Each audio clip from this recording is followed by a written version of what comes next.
Tahun 1965 menjadi tahun terkelam dalam sejarah perjalanan bangsa Indonesia.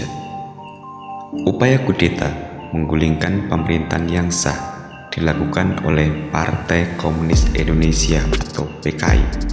Tragedi yang merenggut nyawa para pucuk pimpinan Angkatan Darat ini pada akhirnya menjadi sebuah kudeta yang gagal berkat kesikapan seluruh elemen masyarakat, terutama TNI Angkatan Darat, di mana peran RPKAD atau Kopassus saat ini dan Kostrad menjadi motor penggempur utama penumpasan makar yang dilakukan oleh PKI.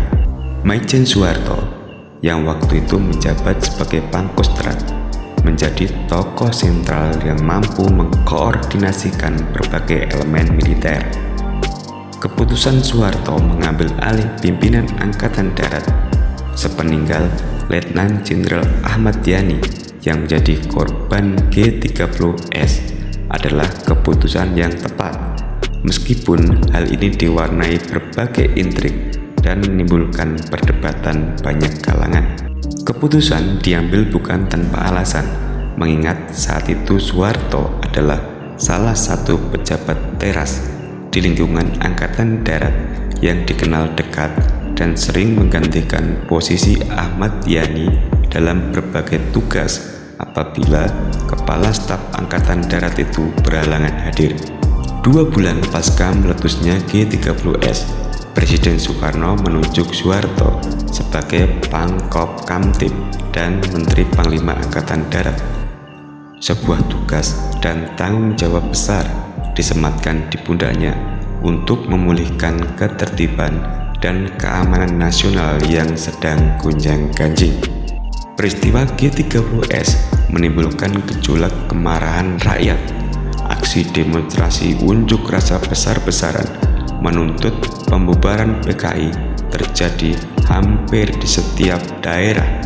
Presiden Soekarno yang seolah diam dan membiarkan eksistensi PKI menimbulkan kekecewaan dan melukai nurani rakyat banyak. Kepercayaan rakyat terhadap Panglima Besar Revolusi pun menurun dan karisma Bung Karno ikut memudar. Desakan untuk membubarkan PKI mencapai puncaknya pada tahun 1966. Di tengah pelantikan Kabinet Dwi Kora yang disempurnakan, tanggal 10 Maret 1966 berhembus informasi adanya pergerakan pasukan liar tak dikenal yang menyusup di antara ribuan mahasiswa yang berdemonstrasi mengepung Istana Merdeka. Belakangan diketahui pasukan liar itu adalah pasukan Kostrad di bawah pimpinan Maijen Kemal Idris yang hendak menahan para menteri yang dianggap terlibat dalam G30S. Presiden Soekarno akhirnya memutuskan untuk meninggalkan rapat menuju Istana Bogor dengan helikopter. Dia ditemani oleh Wakil Perdana Menteri 1 Subandrio dan Wakil Perdana Menteri 3 Khairul Saleh, sedangkan Wakil Perdana Menteri 2 J. Lemena menyusul setelah menutup rapat. Soeharto yang ketika itu tidak hadir dengan alasan sakit didatangi 3 orang jenderal yang menyampaikan situasi rapat tersebut. Mereka terlibat dalam sebuah diskusi untuk mencari solusi terbaik mengatasi keadaan yang semakin tak terkendali. Sebagai orang yang bertanggung jawab atas situasi keamanan, Letjen Soeharto memberikan izin kepada 3 orang perwira Angkatan Darat itu untuk menyusul Bung Karno ke Bogor. Mereka adalah Maijen Basuki Rahmat, Brigjen Amir Mahmud, dan Brigjen Muhammad Yusuf. Soeharto menitipkan pesan kepada mereka agar menyampaikan kepada Presiden bahwa dia sanggup mengatasi keadaan jika diberikan mandat. Malam itu ketika Jenderal Angkatan Darat menghadap Soekarno di Istana Bogor, mereka mendesak Bung Karno dan meyakinkan Bung Karno atas keterlibatan PKI sebagai dalang G30S.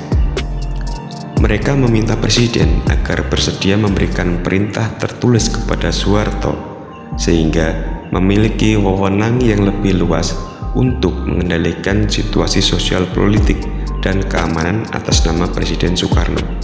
Saat itu, Presiden ditemani Waperdam 1 Subandrio, Waperdam 2 Laimena, dan Waperdam 3 Khairul Saleh. Soekarno mempersilahkan ketiga jenderal untuk merumuskan konsep tentang isi surat perintah bersama Komandan Cakrabirawa Brigjen Sabur dan Asisten Intel 1 Cakrabirawa Letnan Kolonel Ali Ebram, yang sebagian versi mengatakan bahwa naskah Super Semar diketik oleh Letkol Ali Ebram, namun sebagian versi mengatakan Brigjen Saburlah yang mengetik naskah surat perintah tersebut. Naskah kemudian diketik lapis karbon 3, di mana hanya lembar pertama yang ditandatangani oleh Presiden Soekarno. Lembar itulah yang kemudian dibawa oleh Maijen Basuki Rahmat dan diserahkan kepada Letjen Soeharto. Sedangkan dua kopiannya masing-masing disimpan oleh Brigjen Sabur dan Brigjen M. Yusuf. Lembar pertama akhirnya diserahkan ke MPRS dan menjadi dasar untuk merestui Soeharto sebagai penerima mandat untuk mengambil segala tindakan yang dianggap perlu guna mengatasi situasi yang memburuk sebagaimana tertulis dalam surat perintah tersebut. Surat perintah yang kemudian hari lebih dikenal dengan Super Semar sebagai akronim dari surat perintah 11 Maret berdasarkan tanggal ditandatangannya surat tersebut menjadi landasan yuridis bagi Soeharto untuk bertindak atas nama Presiden Soekarno. Berbekal Super Semar, Soeharto bergerak cepat. Tanggal 12 Maret, dia langsung mengeluarkan keputusan Presiden nomor 1/3/1966 dengan mengatasnamakan Soekarno. Isi keputusan tersebut adalah membubarkan PKI termasuk underbonya dari pusat hingga daerah dan menyatakan komunisme, marxisme sebagai ideologi terlarang di seluruh wilayah negara Kesatuan Republik Indonesia.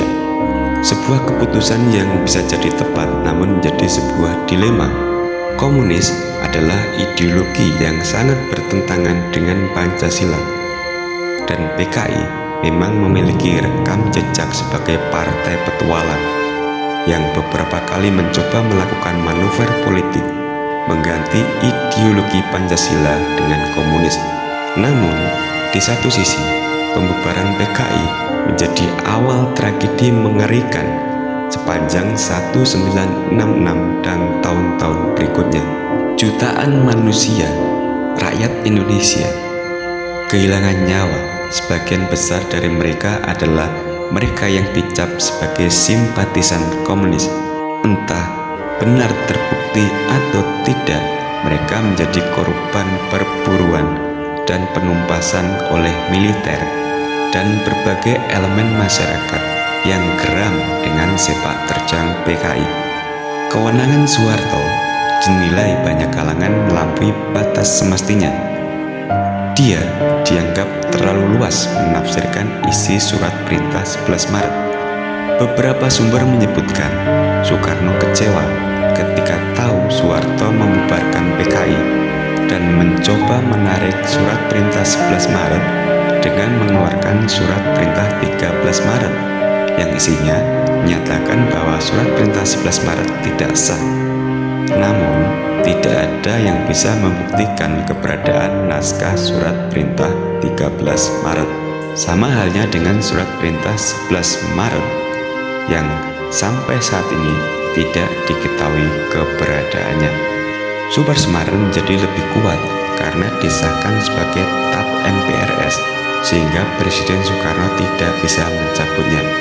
Sidang MPRS tanggal 7 Maret tahun 1967 yang dipimpin oleh Jenderal Abdul Haris Nasution bahkan memilih mencabut kekuasaan Soekarno dan mengangkat Jenderal Soeharto sebagai pengemban Super Semar menjadi pejabat presiden berdasarkan TAP nomor 9/MPRS/1966 dan dilantik pada tanggal 12 Maret.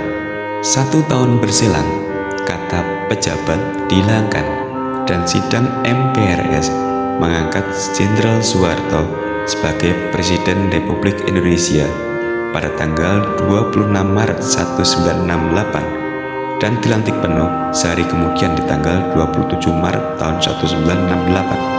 57 tahun telah berlalu sejak dikeluarkannya Surat Perintah 11 Maret. Namun, tidak ada satupun naskah Surat Perintah 11 Maret yang asli. Hingga saat ini, ada 4 dokumen Surat Perintah 11 Maret yang disimpan oleh Arsip Nasional Republik Indonesia. Dan semuanya dinyatakan palsu berdasarkan uji forensik laboratorium Polri tahun 2012 silam. 1 lembar masing-masing dari Pusat Penerangan Angkatan Darat dan Akademi Kebangsaan. Sedangkan dari Sekretariat Negara ada 2 versi, yakni yang versi 1 lembar dan versi 2 lembar. Dilihat sekilas, naskah surat perintah tersebut sudah janggal, yang mana kop surat menggunakan 2 lambang, yakni padi kapas di tengah dan Garuda di sisi kiri atas. Seharusnya, kop kepresidenan hanya menggunakan kop padi dan kapas saja, sedangkan Garuda biasanya dipakai oleh departemen atau kementerian. Penggunaan ejaan baru pada naskah juga dipertanyakan, di mana nama Soekarno tidak dituliskan dengan OE, padahal ejaan yang disempurnakan baru digunakan pada tahun 1972. Uji laboratorium juga menyatakan bahwa naskah versi Pusat Penerangan Angkatan Darat itu dicetak dengan komputer, padahal tahun-tahun itu masih pakai mesin ketik. Berarti naskah itu dibuat setelah tahun 1970, di mana mulai penerapan komputerisasi. Tanda tangan Bung Karno pun bukan merupakan tarikan langsung, melainkan hasil cetak.